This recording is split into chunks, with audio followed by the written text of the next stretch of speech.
যে বং মিডিয়া আছে, যে দাদাটা আর অ্যাঞ্জেল পিয়া, ওরা তো কাপেল, ওদের রেজিস্ট্রি হয়ে গেছে, সবকিছু হয়ে গেছে। আমি এইসব ব্যাপারে কিছুই বলতে চাচ্ছিলাম না।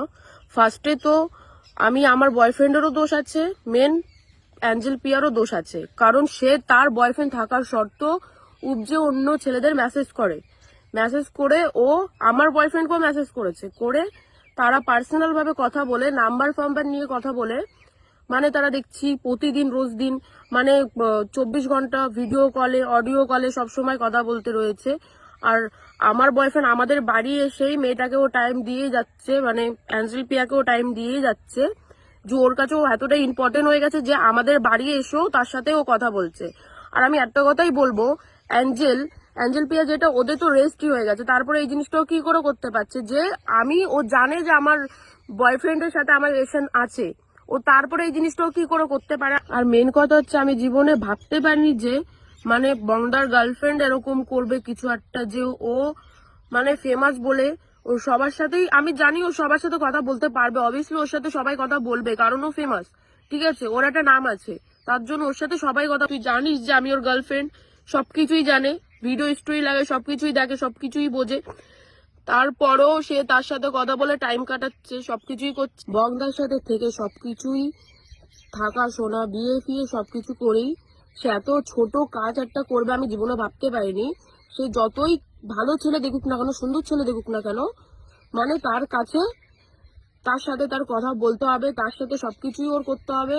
এমন কি আমার বয়ফ্রেন্ডের সাথে দেখা করার কথাও বলেছে, যে ওকে বলেছে মার্চে আমি তোমার সাথে দেখা করব, ত্রিপুরায় যাব, যে তোমার সাথে আমি দেখা করে আসবো, এই কথাগুলো না বলেছে।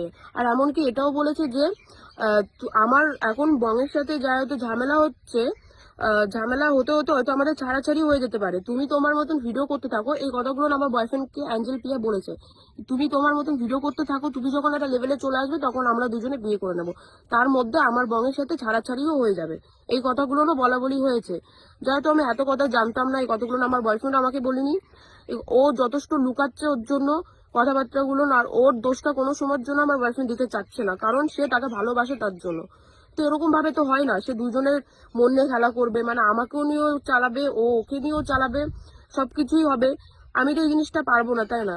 আর এই সেম জিনিসগুলো যদি আমিও করতাম, সেও আমার সাথে থাকতো না হয়তো, কিন্তু তারপর আমি সহ্য করে নিয়েছি, আমি আমার দোষগুলো না মানছি যে আমিও দোষ করেছি, তাই বলে যে আমার বয়ফ্রেন্ড আমার সাথে এত বড় মানে এত বড় একটা কাজ করবে আমার লাইফে ঢুকে, আমি ওর জন্য যা যা করেছি, ও আমাকে যা যা প্রমিস করেছে, আমি ভাবতে পারিনি যে আমার বিশ্বাসগুলো ও একটু ফেমাস হওয়ার জন্য এরকম করে ভেঙে দেবে, আমি জীবনে ভাবতে পারিনি। মানে মানুষ ফেমাস হওয়ার জন্য কত কিছু না করতে পারে।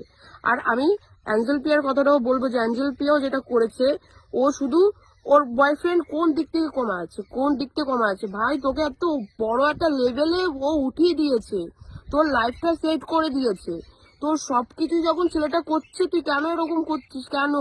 ভালোভাবে থাক না, এরকম করে অন্য মেয়েদের লাইফটাও নষ্ট করিস না, নিজের বয়ফ্রেন্ডের লাইফটাও নষ্ট করিস না, বা অন্য কোনো ছেলের লাইফও নষ্ট করিস না। আর থেকে ভালো, ঠিক আছে, বয়ফ্রেন্ডকে ছেড়ে দিয়ে রেজিস্ট্রি করেছিস তো, বরকে ছেড়ে দিয়ে ডিভোর্স দিয়ে যা করার তুই করে বেড়া ভাই, কিন্তু যাদের বয়ফ্রেন্ড গার্লফ্রেন্ড রয়েছে কাপেলদের, তুই ওই জিনিসটা কেন নষ্ট করছিস? আর আমার সাথেও কথা বলার কোনোভাবে চেষ্টাও করিনি। যাই হোক, আমার বয়ফ্রেন্ড ওকে বারণ করে দিয়েছিল যে আমার গার্লফ্রেন্ড হয়তো তোমাকে ফোন করবে, তুমি ফোনটা রিসিভ করবে না। আমি তো আমার বয়ফ্রেন্ডকে ছেড়ে দিয়েছি, ওর সাথে থাকবো না, কারণ যে একবার এরকম করতে পারে সে 1000বার এরকম করতে পারে। আমার আমার বাড়ির থেকেও এইসব মানে করতে পারছে না, যে এরকম কিছু একটা আমার বয়ফ্রেন্ড করবে, এরকম কিছু একটা করবে আমি জীবনে ভাবতে পারিনি। ওর কাছ থেকে এই জিনিসটা আশা করিনি, কারণ ও যেরকম ভাবে সবার মনগুলো জিতেছিল, আমি ভেবেছিলাম হয়তো সত্যি আমার জন্য সে লয়াল ভাবেই রয়েছে, সিরিয়াস ভাবে রয়েছে, ঠিক আছে, কিন্তু না, এরকম কিছুই না। আসলে সবকিছু হচ্ছে টাকা, ফেমাস, এইসবের খেল, ঠিক আছে, কিন্তু আমি তোকে টাকা পয়সা সবকিছুই দিয়েছি, ওর যখন যা যাবিতে জিনিস দরকার হয়েছে, যাবিতে জিনিস যখন যা দরকার হয়েছে তখন সবকিছু ওর পূরণ করেছি আমি, ওর বাইকের তেল পর্যন্ত আমি ভরে দিয়েছি, কিন্তু ও এই জিনিসটা থাকতে পারলো না।